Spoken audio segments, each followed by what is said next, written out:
Digital দুনিয়া কিন্তু রোজই পাল্টাচ্ছে আর একজন কন্টেন্ট ক্রিয়েটর হিসেবে এই বদলের সাথে তাল মিলিয়ে চলাটা এখন সবচেয়ে জরুরি।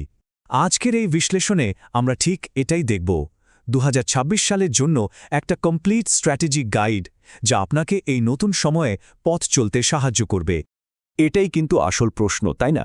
যখন সবার হাতেই স্মার্টফোন আর কন্টেন্ট বানানোর সুযোগ, তখন এই ভিড়ের মধ্যে নিজের একটা আলাদা পরিচয় তৈরি করাটা সত্যি একটা চ্যালেঞ্জ।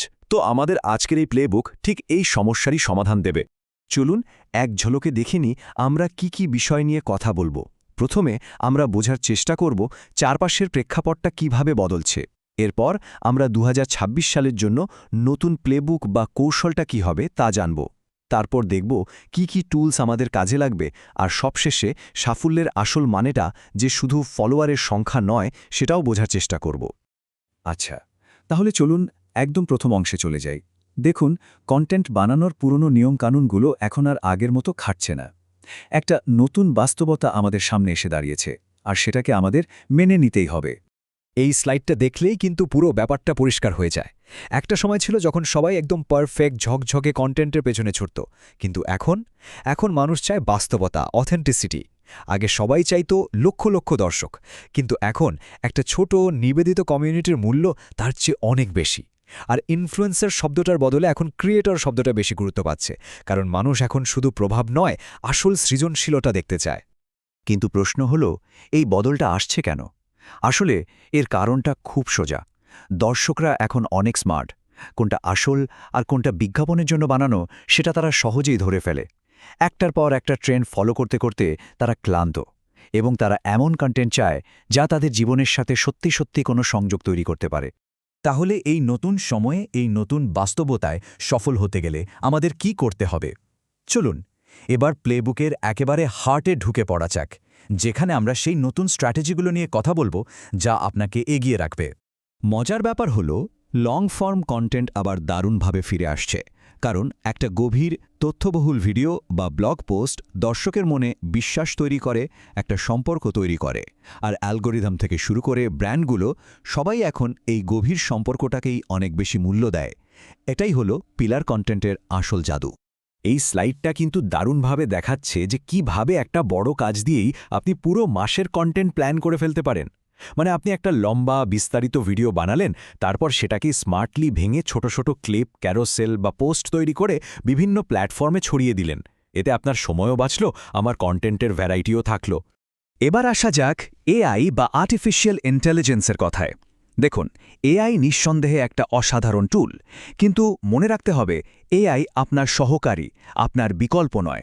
এর কাজ হলো আপনার মেসেজটাকে আরও জোরালো করা, আপনার মেসেজটা হয়ে ওঠা নয়। মানে এআই আপনার আসল গল্পটাকে রিপ্লেস করার জন্য আসেনি, বরং ওটা এসেছে আপনার কাজটাকে সহজ করতে। স্ট্র্যাটেজি তো বোঝা গেল, কিন্তু এগুলো বানাতে কি লাগবে? চলুন এবার প্র্যাকটিক্যাল কথায় আসি। এমন কিছু টুলস নিয়ে কথা বলবো যা দিয়ে খুব বেশি খরচ না করেও হাই কোয়ালিটি প্রোডাকশন করা সম্ভব। এই কথাটা কিন্তু একদম মনের মধ্যে গেঁথে নিতে হবে। ভাবুন তো, একটা ভিডিওর ছবি হয়তো একটু ঝাপসা, আপনি হয়তো মানিয়ে নেবেন, কিন্তু যদি সাউন্ডটা খুব খারাপ হয়, শোঁ শব্দ হয়, আপনি কিন্তু 1 সেকেন্ডও দেখবেন না। তাই যদি একটা মাত্র জিনিসে ইনভেস্ট করতে হয়, সেটা হলো ভালো অডিও। প্রফেশনাল কোয়ালিটির কন্টেন্টের জন্য কিন্তু লাখ লাখ টাকার সরঞ্জামের কোনো দরকার নেই। আজকালকার দিনে আপনার হাতে থাকা একটা ভালো স্মার্টফোনই যথেষ্ট। তার সাথে শুধু একটা ভালো এক্সটার্নাল মাইক্রোফোন, জানালার প্রাকৃতিক আলো আর ক্যামেরাটা স্থির রাখার জন্য একটা সাধারণ ট্রাইপড হলেই দারুণ কাজ হয়ে যাবে। অনেকেই এই ধাপটা এড়িয়ে যেতে চায়, কিন্তু সত্যি বলতে শুটিং শুরুর আগে একটুখানি প্ল্যানিং করে নিলে অনেক বড় মাথা ব্যথা থেকে বাঁচা যায়। একটা সাধারণ স্ক্রিপ্ট বা স্টোরিবোর্ড আপনার শুটিং যেমন সহজ করে দেবে, তেমনি এডিটিংয়ের সময়ও ঘণ্টার পর ঘণ্টা বাঁচিয়ে দেবে। যারা এআই ভিডিও নিয়ে আরও কাজ করতে চান, তাদের জন্য এখানে কয়েকটা দারুণ টুলের একটা লিস্ট দেওয়া হলো। রানওয়ে থেকে সোডা বা ক্লিং, প্রত্যেকটারই নিজস্ব কিছু বিশেষত্ব আছে। আপনার প্রয়োজন অনুযায়ী যে কোনো একটা বেছে নিয়ে পরীক্ষা শুরু করতে পারেন।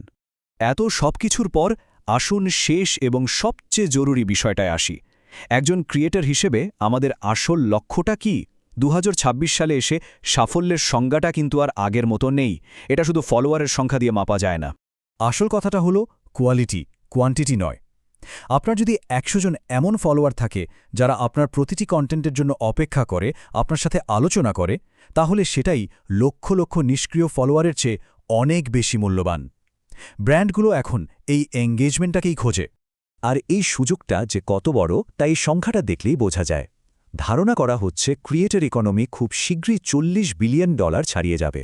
তার মানে যারা এই নতুন নিয়মে সত্যিকারের কমিউনিটি তৈরি করতে পারবে তাদের জন্য এখানে বিশাল সম্ভাবনা অপেক্ষা করছে। এখানেই কিন্তু একজন সাধারণ কন্টেন্ট ব্রডকাস্টার আর একজন কমিউনিটি লিডারের মধ্যে আসল পার্থক্যটা তৈরি হয়।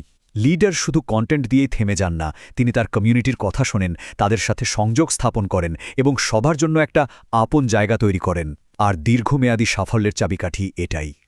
তাহলে চলুন এই প্রশ্নটা দিয়েই আজকের আলোচনা শেষ করা যাক। আপনি কি শুধু একজন ইনফ্লুয়েন্সার হতে চান, নাকি আপনার কমিউনিটির জন্য একজন সত্যিকারের লিডার হতে চান?